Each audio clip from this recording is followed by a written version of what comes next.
This episode of the Emotional Endurance Movement is dedicated to that one family member who can't get off the outrage roller coaster. These baby carrots aren't very baby. Did you see that Facebook changed? There's not enough bubble gum in the blow pops anymore. Did you see what she is wearing? Does anyone use their turn signal anymore? These baby carrots are too large. This is outrageous. Outrageous. It's outrageous. You know the one. Oh, I know the one. Welcome to the Emotional Endurance Movement, the only mental health comedy game show that's less interested in what you think you should feel and more curious about how you're actually doing.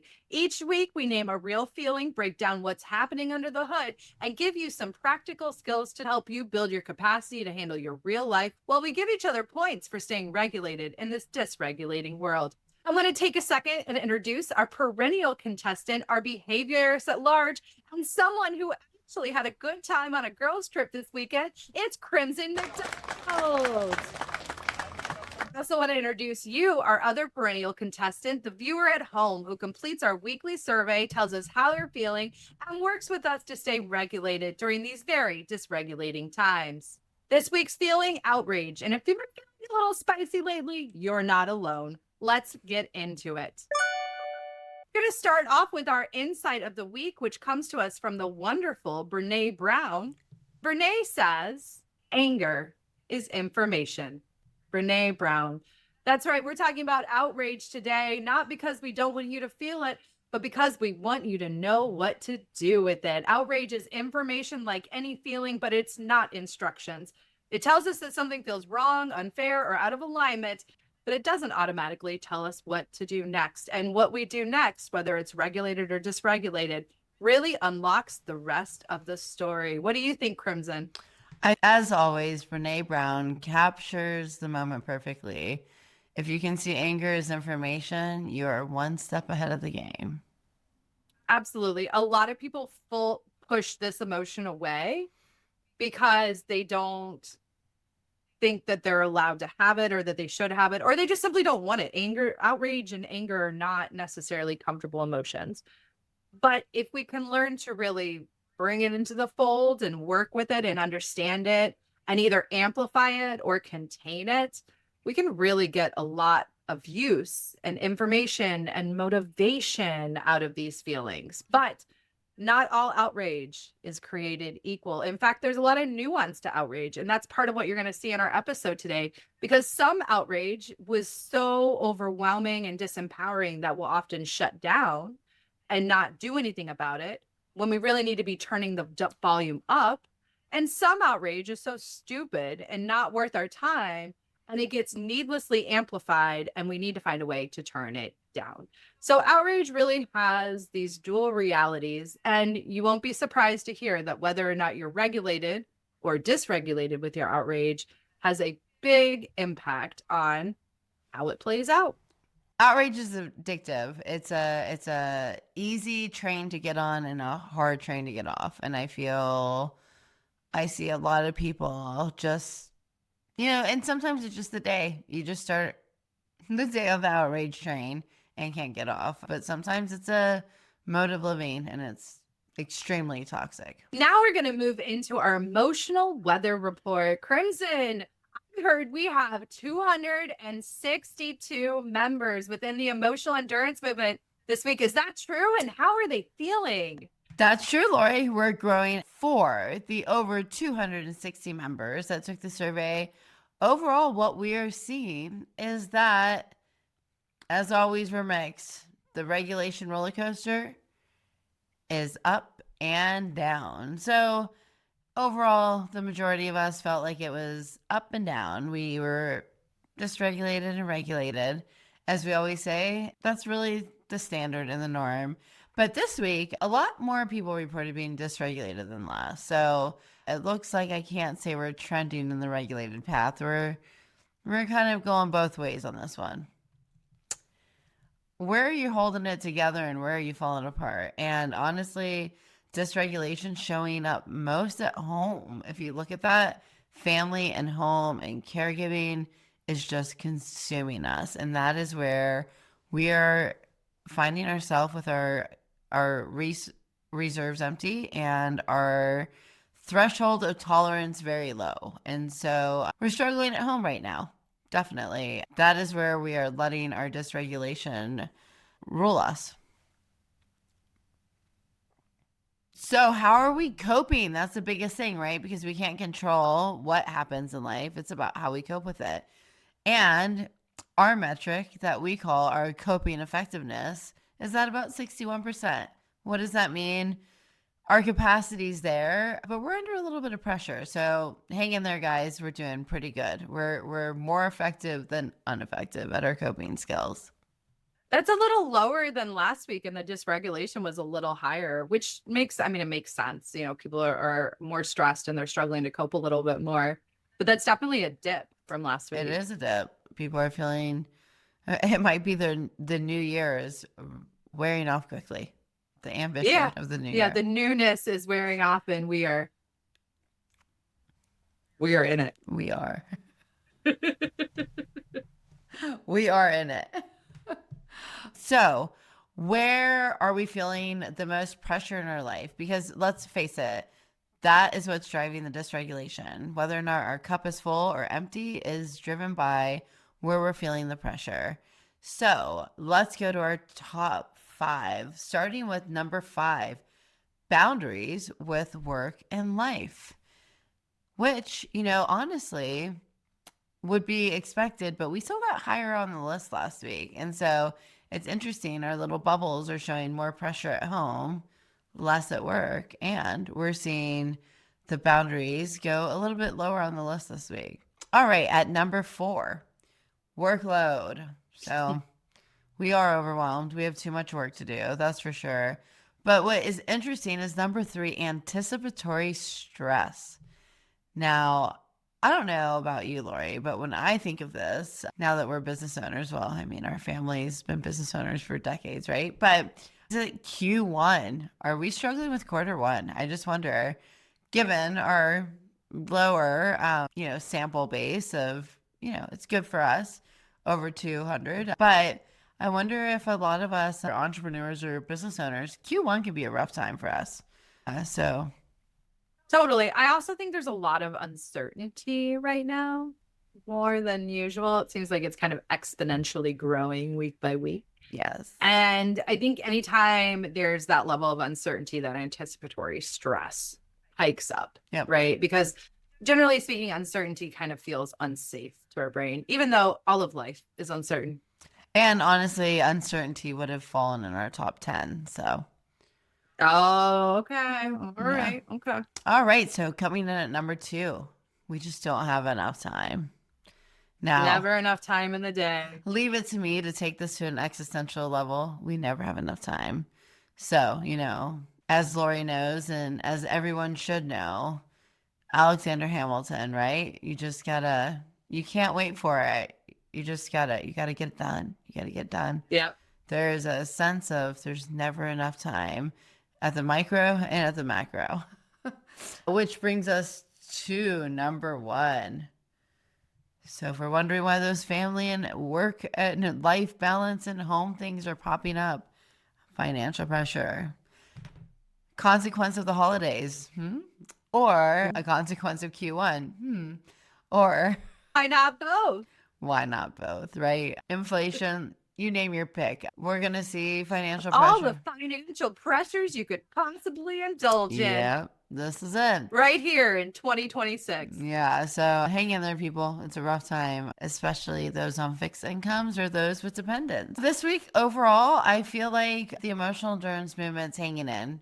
As we say, it's never going to be 100% perfect. Our goal is really to stay regulated most of the time. And as we can see, we're doing a good job. I'm proud of you. Yeah. So make sure if you are listening or watching that you subscribe and you participate in our weekly survey. Now a word from our feeling of the week, outrage. Outrage, like many emotions, is contagious. Unregulated outrage spreads quickly and escalates across environments. Unregulated outrage can interrupt harm, set new norms, and get whole groups of people working for something better. There's a difference between us just feeling outrage and us acting out of outrage. And we hope that through this episode, you'll see a little bit more about what we mean when I say that. When it comes to outrage, like many other feelings, we need to pay attention and decide how we best cope with it. And with outrage, there's really two paths. Are we going to tend the fire of the outrage and help us motivate us to something better, to an environment or a future that serves us better?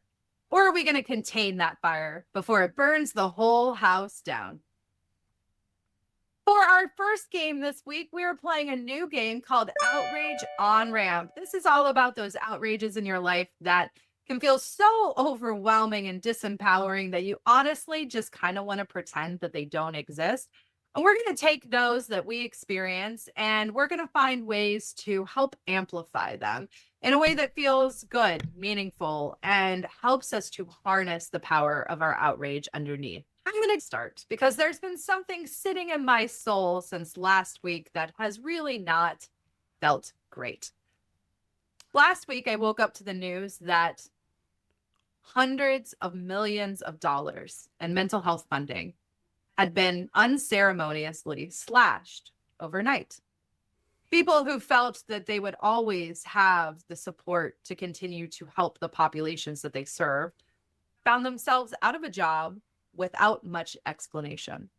There was major uproar about this because many of us realize that neglecting to provide mental health care to those in need costs lives and it costs safety in our community. Now, I am happy to say that for some reason, within 24 hours, this plan was reversed. But there's a piece here that needs to be called out because it's not just the slashing of the budgets for mental health care. It's the uncertainty that this creates for people who utilize these services. And as we mentioned earlier in this episode, uncertainty can be a huge stressor. And to make people feel that they cannot depend on the fact that their therapist will be there, or that their medications are going to be filled, or that they have the supportive tools that they've worked hard to learn how to integrate into their life, harms people. It harms people greatly. In my field, it is an ethical obligation to not abandon clients. The way they slashed this budget would have meant hundreds of thousands of clients would be immediately abandoned by their therapist. They would not have that support. This is outrageous. This harms people. This makes us all less safe. And I've spent a lot of time kind of avoiding the mental health world and the business of mental health because of my own experience and stressors and challenges. But this happened and I realized that I could no longer avoid these conversations. Threatening to make cuts like this or doing so and then immediately reverse it, although I'm happy they reversed it, still does major damage to these communities and to the providers that work with these communities. These are not easy jobs to have. You need advanced education, training, and support. Being in a situation where your funding can be cut at any minute doesn't provide that level of support. So I have now decided that part of what I'm going to do to amplify this outrage is that I'm going to speak up about this. I'm going to speak up about how horrified and outraged I am. I'm going to speak up about what damage this really causes, even with the budgets being reversed. And I'm going to speak up for mental health care in this country. It matters deeply, even if you are not the one who is seeking treatment. This is an important piece of the puzzle of how we as a country get and stay well. Mental health care is a priority. And that is my outrage on ramp. I mean, I think most people that are in our movement are going to agree with you, Laurie. I mean, all of us agree. Seems like anything happens in this world or this country, and we say, well, it's mental health, and to think that we would strip that kind of access. You were in the industry. I know many people that are in the industry now, and this, to your point, is so much uncertainty to deal with. So it's worthy of the outrage. I'm with you. Well, on that point, my outrage on ramp, um, like you, this is something that we need to talk about and we should be outraged about, but we need to talk about it. So, I saw this headline recently that 99% of medical research ignores menopause and perimenopause. Now, I have to be honest as a woman, and I'm sorry, men listening and watching, we know you're out there. But this is important to know if you have women in your life. I did not know women went through basically puberty again. Like, I didn't know this was coming. And I didn't know it was coming at such a young age. And it has rocked my world unlike anything else. And all of the women my age are talking about it because it was just so young. We were like, oh, at 50 something, you go through menopause and it sucks for a couple years. No, it's like a decade long transition. Nobody's done research. We're all doing different experimental hormonal things to see if we can figure it out. But like, I really feel like we are swimming in uncharted territory.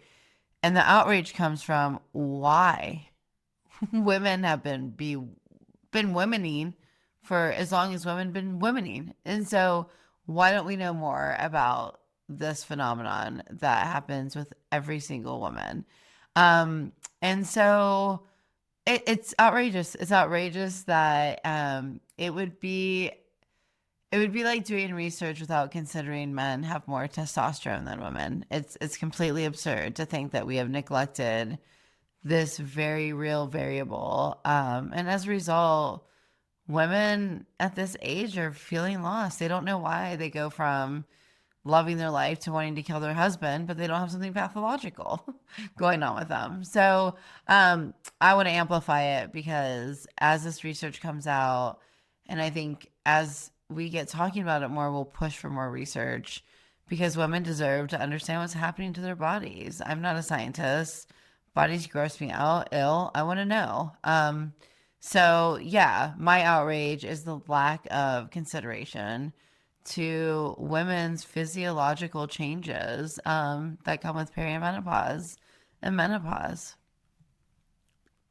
Women moving forward need to be open about this conversation and they need to bring men into the conversation and we need to teach our daughters about what to expect because I don't even know if our parents talked about perimenopause. I wasn't ready for it. My husband wasn't ready for it. And it's had a huge impact on who I am and what I'm going through. And so I think everybody needs to have the conversation and to start asking your doctor for answers. I mean, my own doctor, I'm like, I have this symptom and this symptom and this symptom. Am I perimenopause? And she's like, well, based on the medical science, no, but that was done without real women because we couldn't use women in scientific medical research in enough time to really know. But as a fellow 40-year-old, hell yeah, you're in perimenopause. And that's unacceptable in modern day. Like that is, we have the ability to know more. We should know more. And the science needs to catch up. So have the conversations and push for it. And advocate to feel good. You don't have to feel like crap because you're in perimenopause. Moving forward, I'm going to be having these conversations with my medical teams and with just my friends because we shouldn't be alone in this. Absolutely. Did you know that crash test dummies are all men? Yeah. Interesting. Yeah, and I feel like boobs would have an impact on like yeah, I a mean, car crash situation. I could be wrong on that, but my gut tells me, something. yeah. We're structurally different. Yeah. Well, thank you for that, Crimson. I agree. I would like to start having more conversations. Actually, you know what? I'm actually noticing it's already happening around me. I'm hearing more women talk about perimenopause and menopause. So I agree. I think that that's an important piece of outrage to amplify and to work to move forward so that we can have these conversations. So maybe we could get some quality research done on this important developmental phase in every woman's life. Crimson, I'm going to go ahead and give you 500 points for bringing up something that is so important that really we haven't really been talking about much. And it does seem like we're talking about a little bit more, but I appreciate you bringing it to the table. So 500 big ones for you. All right, Laurie, and I am going to give you 1,000 points because you brought up one of the biggest issues in our field right now, in the orbit that we are in. We know a lot of people suffering.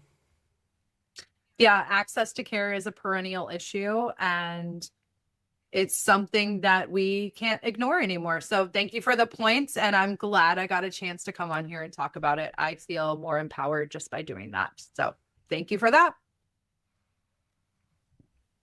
Now we're going to move on to our next new game, which is called Outrage Off Ramp, where we talk about the things that have us outrage that we want to walk away from, step away from, stop the cycle, allow it to be, and get off the outrage roller coaster. Mine came to me earlier this year when I got that lovely email from my streaming providers that said, guess what? There's another increase in fees. It seems like we can't go more than 2 months without getting fee increases with our streaming services. And finally, as outraged as I was, I realized I had a choice. I had a choice. And do you know what that choice was? It was to cancel the streaming services. And I could release my outrage by doing so. And that's what I did. On January 7th, I sat in my office and I went through all of our streaming service, canceled most of them, downgraded some of them, and I'm now working with a very cranky family who doesn't understand why we don't have 50 million TV shows anymore. But I just can't do it anymore. It's just every couple of months, it's more money, more money, more money. Yeah. And honestly, with the way some of these companies have been acting around free speech and creative expression, it's getting a little bit on the icky side. So I felt good about getting off the outrage machine. I was proud of myself. And I remembered, because this has been going on for years, that sometimes we can forget how much power we actually have. And in this case, it was easy for me to get off the outrage roller coaster just by hitting cancel. If you feel the same way, well, I would encourage you to do it too, because honestly, it felt pretty good. Well, Laurie, I am proud of you for doing that. I prefer to stay outraged on that one because I can't let go of the service and I'm outraged with you. So thanks for standing on principle for those of us that are too weak to do so. I appreciate it. My turn.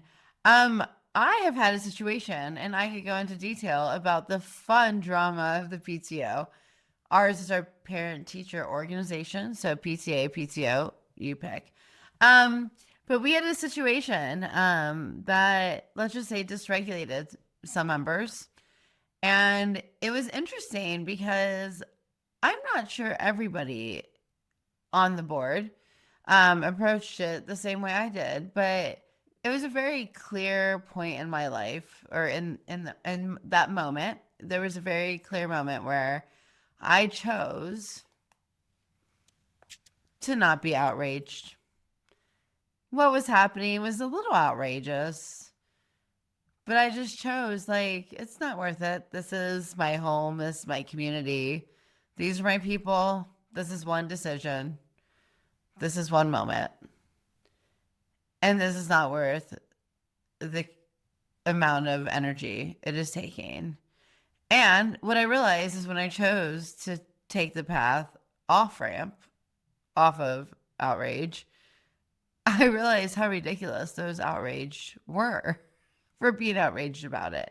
And so, yes, this week I was very proud of being able to just put it in a box and let it go, because some things do not deserve time or energy in your life. And recognizing that, not only did it alleviate me from so much unnecessary hassle, but I still love all the people. There's no baggage. So I chose to not build baggage with people.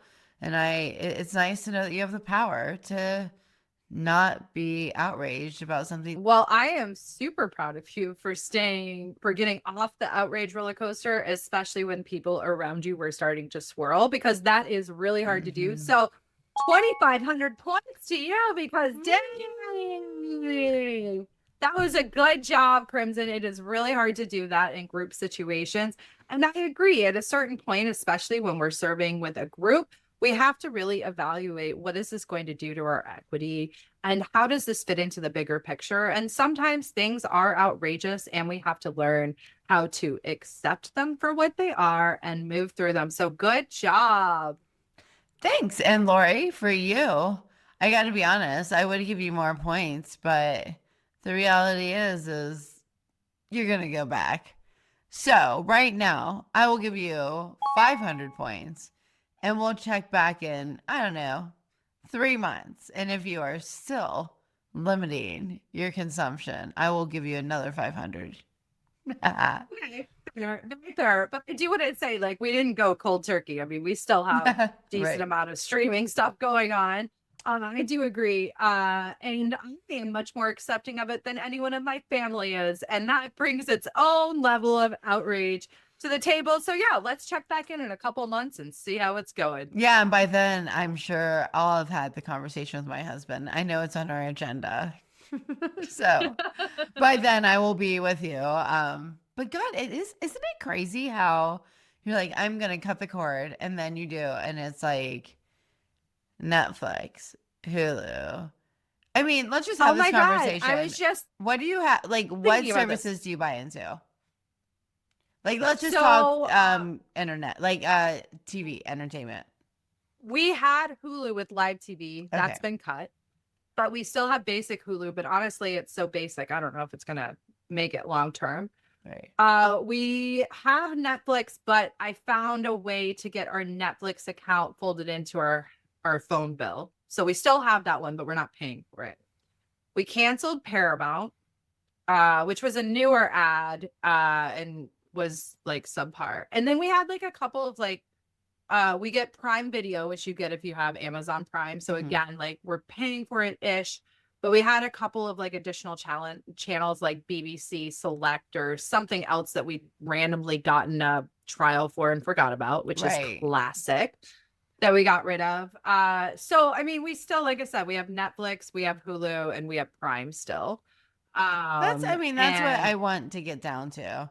But we have yeah, like I mean, like I said, I think the Hulu might go ultimately, and Disney is killing Hulu. I should say it's Hulu and Disney because we do have the Disney Channel for the kids. yeah, because that's why. So we have, because this is where it adds up. We have Paramount, which is going. I don't even know why we have it. Peacock, which I don't know if we pay for. I don't know. My mom might. I don't think we pay for. Then we have Netflix. We have HBO, Disney, Amazon. I mean, that's like, oh, we had And Stars. still, there's And we had nothing on. Stars, and I Like, paid still, for there's my nothing mom on. like every month for like 5 years. Never used it. And then Amazon switched it to where like you couldn't share your plan with family. And so I finally went and canceled like all of my subscriptions there that she was using. But yeah, so yeah, it's absurd. Yes, it is absurd. Well, that was a fun game. Now for a word from our coping skill of the week: contain the fire. When outrage shows up, sometimes the most powerful move isn't to act, it's to contain. Containing the fire is another way of talking about compartmentalization. And despite the bad reputation it gets, this is a high skill form of regulation when used intentionally. Containing the fire doesn't mean ignoring what matters or pretending that you're not feeling that way. It means deciding when and where that energy gets your attention, your action, and your acknowledgement. Here's how it works. You mentally place the issue in a secure container, mentally, of course, a box, a file, a shelf, something you can return to later. You're not dismissing it. You're basically scheduling it. I'm going to come back to this at a later date. Maybe it's when you know more information or you're in a more supportive environment. This is especially important when you're dealing with big issues you can't solve in a single moment, or when reacting right now would cost you clarity, composure, or credibility. Containment creates space for regulation. Regulation creates choice for how you manage that outrage. And that choice is what turns outrage into impact instead of fallout. You're not putting out the fire necessarily. You're preventing it from burning down everything else while you figure out how to use it, how to harness it, and how to make sure you understand what's really underneath it. That's containment done well. Here's 3 quick ways to contain the fire fast. My first favorite is called name it to tame it. Silently label what's happening. Oh, I feel outraged. By doing so, this activates your prefrontal cortex and reduces the amygdala intensity. You're not solving anything yet. You're just stabilizing the system by acknowledging the feeling and naming it. The next thing you can do is something we do a lot in therapy, which is creating a cognitive container. You picture the issue going into that container we talked about, a box, a folder, a vault, a shelf. Tell yourself, I will return to this. You know where it is. It's kept safe within you, but it doesn't need to be spilling out all over everywhere. Your brain immediately relaxes when it knows that this information isn't being lost because it reduces the urgency of the response. And the final tip is to make sure that you work to regulate your body when this outrage happens. Do the bilateral stimulation, deep breaths, grounding, humming, any of the skills we talk about on our channel to make sure that your flight or fight doesn't get overactivated, which will cause you to react to the outrage versus respond to it. Containment isn't avoidance, it's strategic regulation.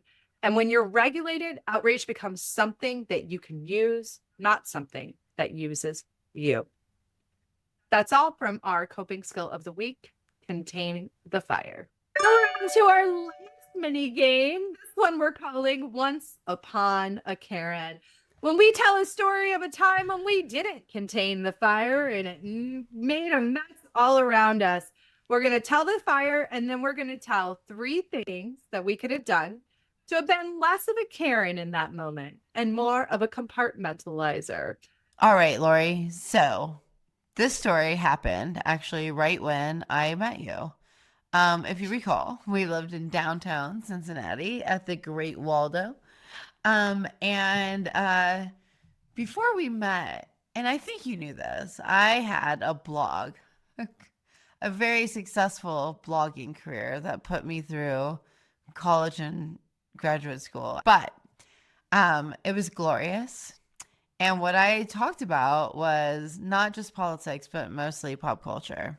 Now, keep in mind, I'm old. This was in the early 2000s. Paparazzi, Perez Hilton was just getting started. So it was a hobby, and I took it very seriously. So I became a weekly recapper of 2 of my favorite shows. So this affair began with Flavor of Love, which was featured on VH1. Those that are younger than us may not remember VH1, but it was a big deal. And they brought rock and roll and music and reality TV together. When MTV was still like music, they came in and said, we'll be the reality TV wing. So they started with Flavor Flav, who was a rapper from the 80s and 90s. And he's absurd and absolutely a clown. And it was a dating show. So I would spend my Monday mornings or Sunday nights writing a recap of the episodes of these shows every week. It drew a huge audience. And while I blogged constantly, I just thought everyone wanted to hear every thought I had about everything. These posts, like, this was my namesake. This was like, if you want to know what was going on with Flavor of Love, that was me.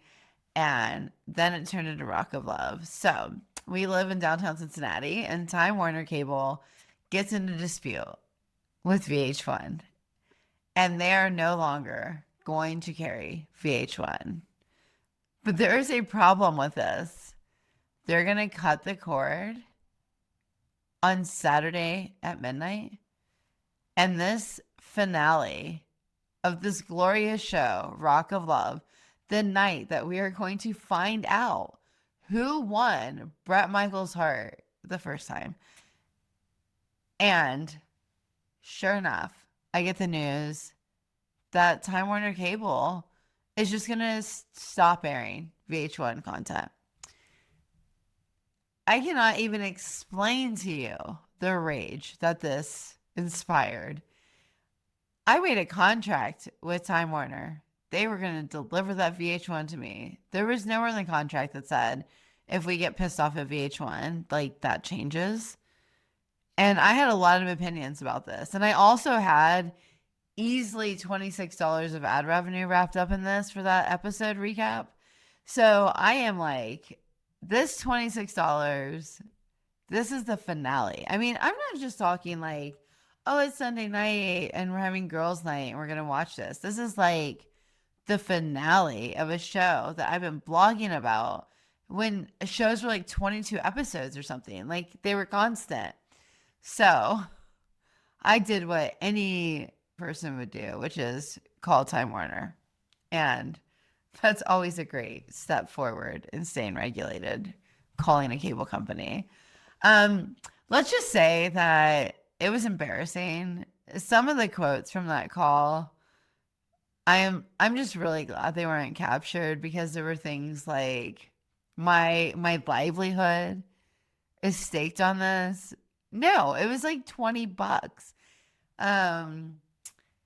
Let me talk to your legal team. I think I said that like twice. Like, where in my contract does it say you can change the channels at random?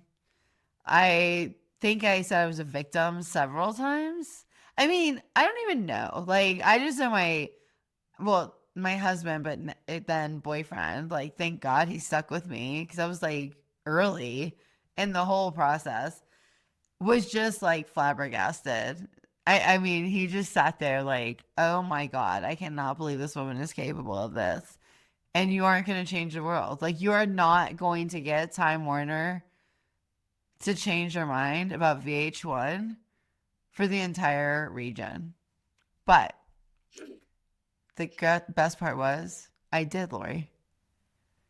Because at about noon the next day, they came to an agreement. And I got to watch the finale of Rock of Love. And I believe my ad revenue was less than $20, but it was close. And, that was in 2008. And I still remember how embarrassed I felt inside after that call. And looking back, 20 years later, I think that I should have probably done like the what you can control and what you can't control circles, like cable negotiations at Time Warner and VH1 was pretty far out of my realm of control, right? So that was number one, is like, take note, right? I think the second thing is that maybe instead of making a phone call, I should have like came with an alternative plan. Like, maybe my blog post could have been an articulated point about the contractual violation that I felt in that moment, versus a phone call to probably underpaid, at least, customer service rep at Time Warner. And to be completely candid, they didn't speak English, so it just made the whole thing more embarrassing. Like, clear English, like clear enough English to really grasp what I was saying. So I'm sure I just sounded like a psychopath to these people. And then the thing I regret the most is like, be kind. Oh my God. Like, that poor person. They had nothing to do with this. Nothing.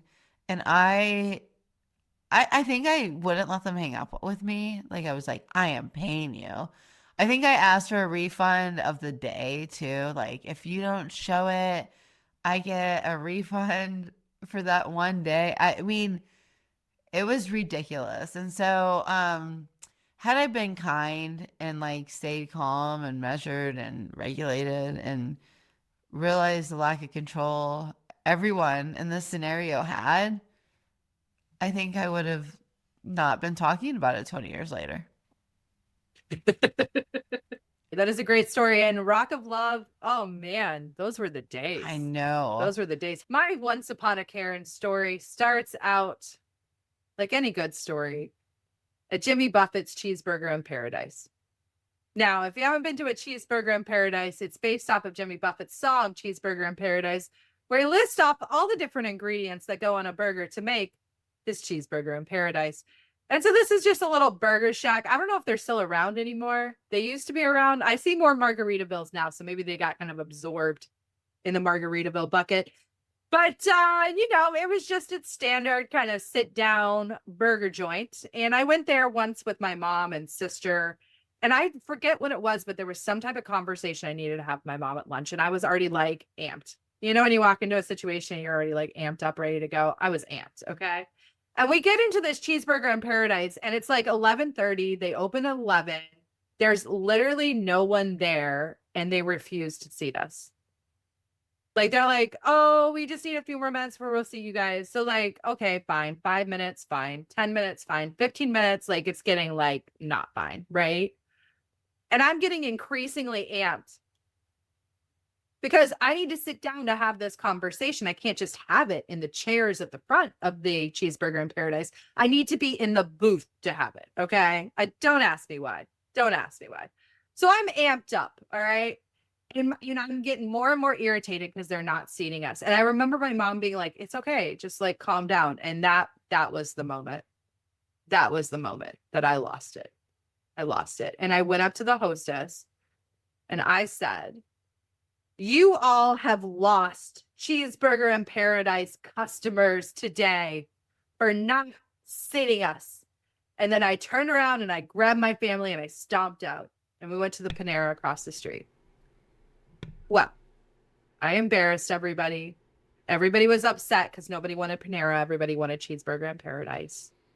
And honestly, the type of conversation we needed to have, again, I don't remember the details, but I just did not feel comfortable having it at Panera. So it was like a really uncomfortable lunch and it just left a really bad memory. And I'm really sorry I freaked out on that hostess. I've been a hostess. Like it is a hard job to be the front of establishment. And I'm sure like she wasn't just keeping us from our table. I'm sure there was some other thing going on, but I was not patient enough or regulated enough in that moment to get it. Mm-hmm. So I had very messy behavior, things I could have done differently to not be so messy. Well, the first thing I could have done is probably recognize that if I needed to have a conversation with my mom that intensely, we didn't need to wait until we were at the booth at Cheeseburger in Paradise. We probably could have just had that at home privately, the two of us. So there's that. Number two, I could have recognized what I just said, that the hostess probably has limited control over the situation. And it wasn't necessarily her fault, and I didn't need to project my anger onto her.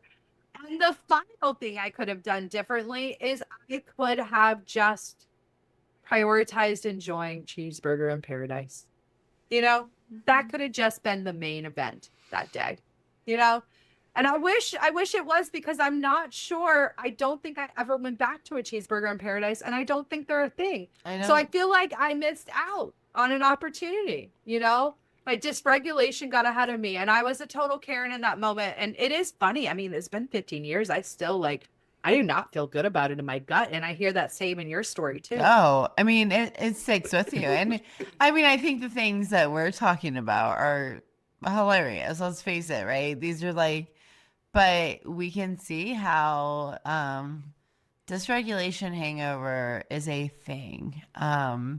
It's a so real thing because these are funny stories, but I mean, I'm sure I could come up with one that's heavy from family, that are not that so funny, aren't so funny, that have major consequences. And so, if you're capable of doing to a hostess, or in my case, a Time Warner customer service rep, you're capable of doing to anyone. And the hangover is rough, which is why I think what we're doing by bringing a movement of emotionally endurant people that are ready to show up regulated is so important, because I still am not proud of that moment at all. No, me neither. And part of the reason we wanted to do this game is because we would like to work to give people the opportunity to reflect on their Karen-like behavior and not judge themselves for it, but instead, well, I guess we are judging ourselves a little bit, but instead of just staying in this cycle of shame, to actually think about Right. like, how have I grown? What have I done differently? You know, I think we are all Karens from time to time. And it usually stems from us feeling out of control in one area of our life and then taking that anxiety, anger, irritation, outrage out on people that don't deserve it. And there's a contagion effect. You know, I Yeah. think that Time Warner rep could have gone home to his family and had a fight with his wife because of his bad day at work. That hostess could have decided that she no Mhm. longer wanted to work for Jimmy Buffett Industries and I don't know, probably did something better with her life. But you know, you get what I'm saying. Well, and I think, I mean, I think the other thing is if you have children, especially, it's modeling behavior.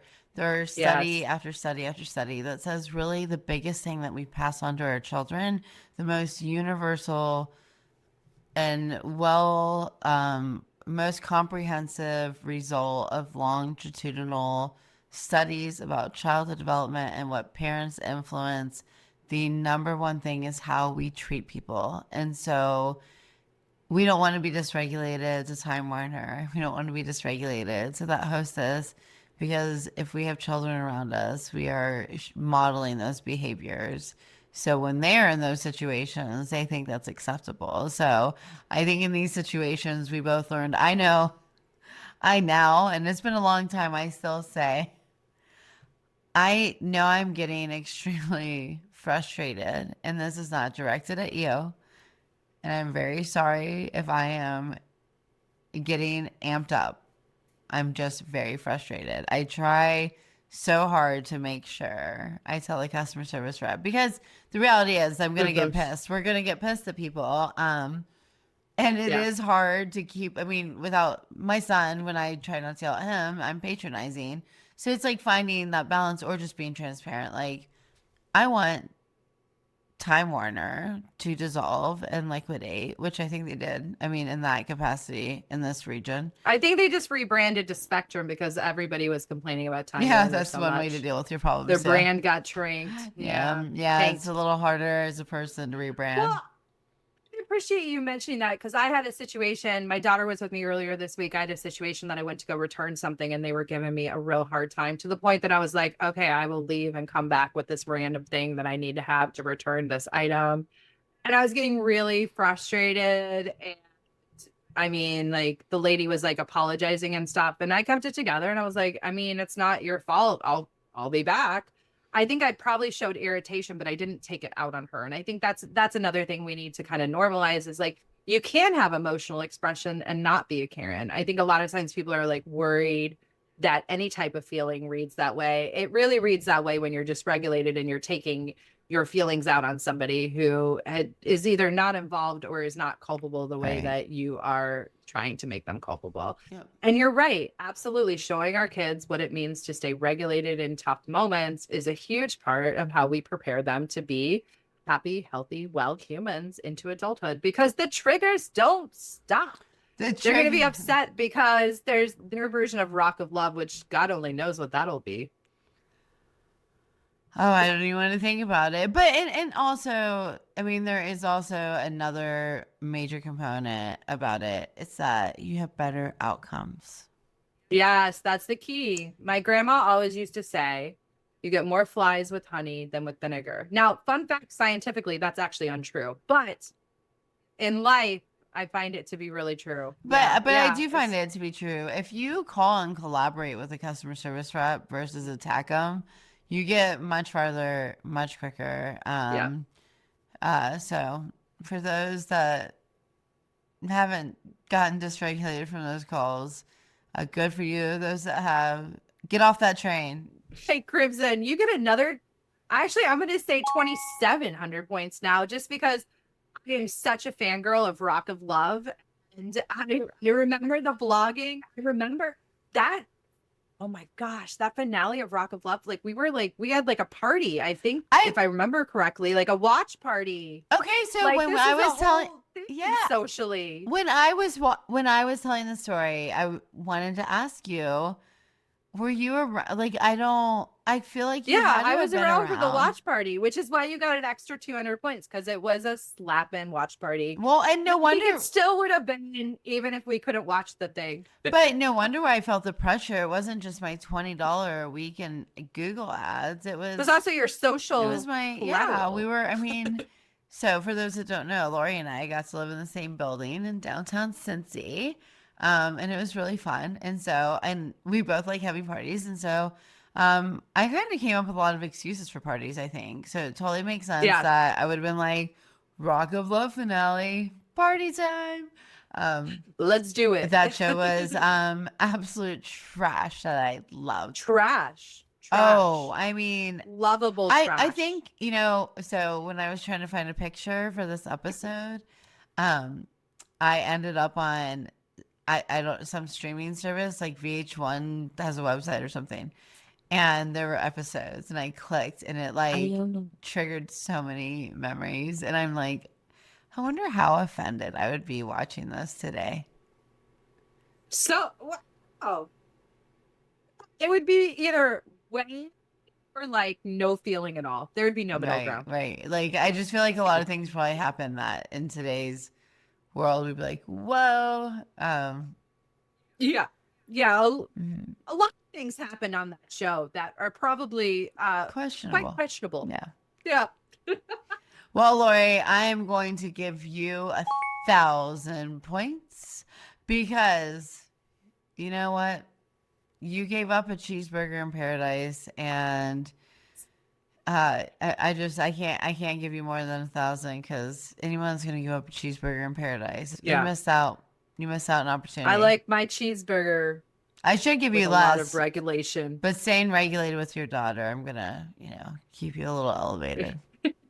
What's the song like? It's like I like mine with French fried potatoes, a side of regulation, and avocado. Is that how it goes? Sure. It won't shock you to know that I've never even heard. I mean, like, I have no idea what cheeseburger Oh, is. you heard Cheeseburger I in heard Paradise cheeseburger. because we were Yes, at I know. Margaritaville and all we heard, they have their own radio station dialed in at all times to the Buffett catalog. So I know not only did you hear that song, you heard it ad nauseum for Oh 3 my days God. straight. A secret about Margaritaville. The employees will not talk bad about Jimmy Buffett music. Like, I think I asked 3 or 4 employees and like a fun, like, ooh, nobody's around. Do you ever get tired of listening to Jimmy Buffett? And all of them, well, maybe one kind of giggled, but all of them were unrelenting in their love for it. So, I think the closest we got to a negative comment was the guy who was like, yeah, well, when I'm in the van by myself, I turn it down. yeah. But if clients are here, we're back up. Yeah. That was a college student too. So kudos to him. But yeah, that was a little bit more Jimmy Buffett and I had never really heard him before, so it was interesting. I actually went to a Jimmy Buffett concert, and that's another story for another time. But dang, Maybe soon. bends to the left, people. Bends to the right. Bends up. Bends down. And Bends all around. All right, that's it for this week's episode of the Emotional Endurance Movement. If outrage showed up for you this week, here's the reminder. The goal isn't to suppress it. The goal is to regulate it well enough to decide what to do with it. Outrage can burn bridges, and it can also fuel change. And the difference, as always, is how we cope with it. thanks for joining us at the Emotional Endurance Movement. And please subscribe if you're watching us. Subscribe on YouTube and make sure to sign up for our newsletter at sprouting-change.com/join us. And take our survey weekly. We will send you an email with a reminder so you can participate because be part of the show, be part of the fun because we're here to make a more regulated world. And if you're here now, you want to be part of this movement with us. So subscribe. If this episode landed, take a second to like, subscribe, or share it with someone who's been feeling a little fired up lately. And don't forget to join our newsletter and take next week's survey. Your responses shape what we cover next. Until then, tend the fire when it matters, contain it when that serves you, and keep building your emotional endurance. We'll see you next week. Peace out.